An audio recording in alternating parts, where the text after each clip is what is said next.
Yeah, Blackout is basically a project that we collaborating on, the three of us. It's it's it revolves around migrant and refugee issues and labor in Europe.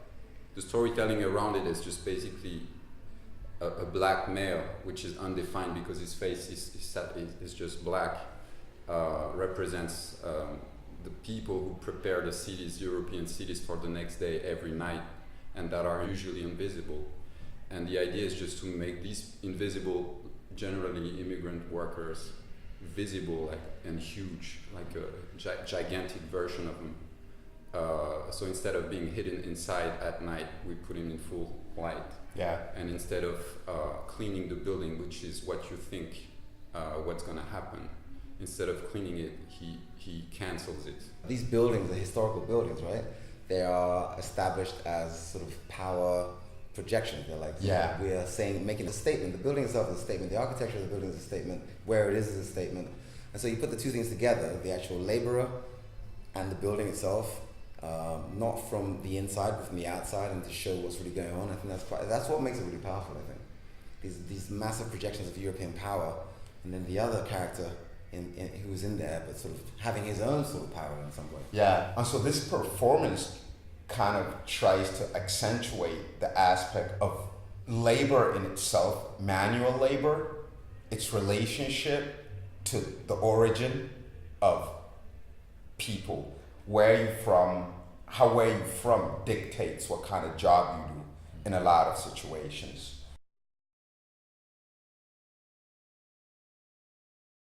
And just to have an opportunity to apply some musical ideas to what they were coming up with was really interesting for me, especially the fact that a lot of the things that one of our main heroes, Fela Kuti, has been talking about all those years fitted pretty perfectly into what they were doing.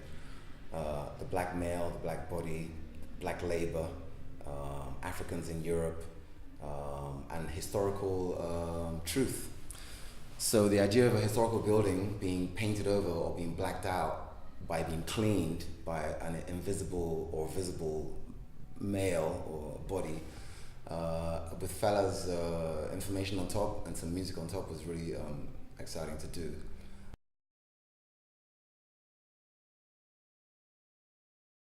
The question of shelter and for me, like the influx of immigration in Europe today, like no matter how much it gets, if you divide it, if you actually do the numbers, there is a lot more coming, resources and money coming out of Africa than Africans into Europe than Africans are sending back to Africa from labor. So that math doesn't add up. It's 100 times more. It's not like a little bit more, you know. No matter how many Africans come to Europe, they would never be able to take as much money out of Europe as Europe takes yearly out of Africa or resources, you know. It's also an issue of, again, where we're living in right now, because if capital can move around the planet freely in this kind of capitalist world and globalized world, if money can move around freely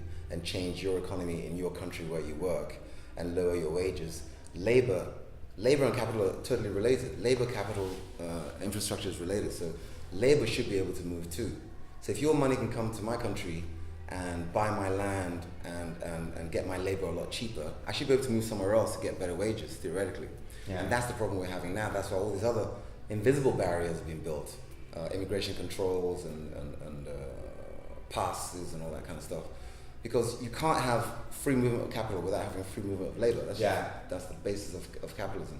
So that's a problem in a way we're in right now, because they're trying to say, well, the money can go out and buy up infrastructure in other places, but the labor can't go anywhere else to get better wages.